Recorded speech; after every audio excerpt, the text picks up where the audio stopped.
Bonjour, salut tout le monde, je m'appelle Valéria et je vous donne la bienvenue dans le cours de littérature et culture en classe de langue.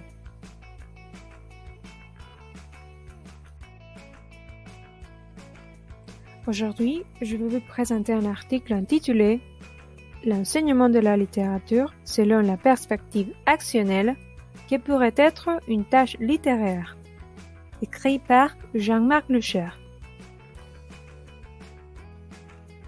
Cet article a été publié dans le bulletin de l'Agence universitaire de la francophonie.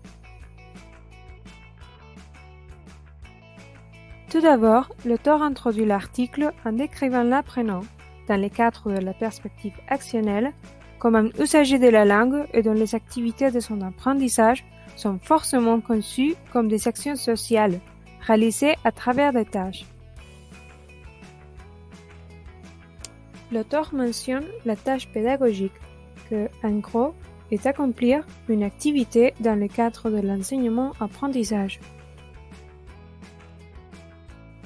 Ensuite, on se pose la question, c'est quoi une tâche?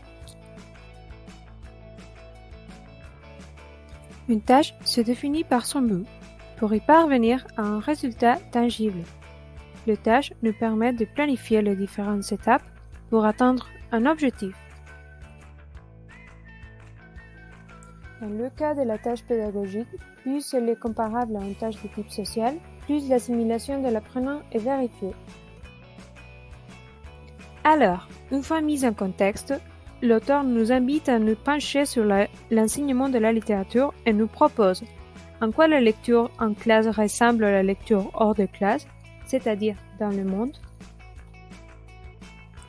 Lucher mentionne deux éléments de la didactique par rapport aux méthodologies. Le premier point dit que le rapport classe-monde a toujours été une préoccupation dans les différentes méthodologies. Néanmoins, ces méthodologies peuvent être distinguées par leur façon de concevoir ces rapports. Le point 2 dit que les méthodologies se succèdent, alors que les nouvelles gardent des traces d'autres. Dit ça, on parle d'un phénomène de sédimentation parce qu'on sait qu'on est en méthodologie, mais jamais qu'on meurt les précédentes.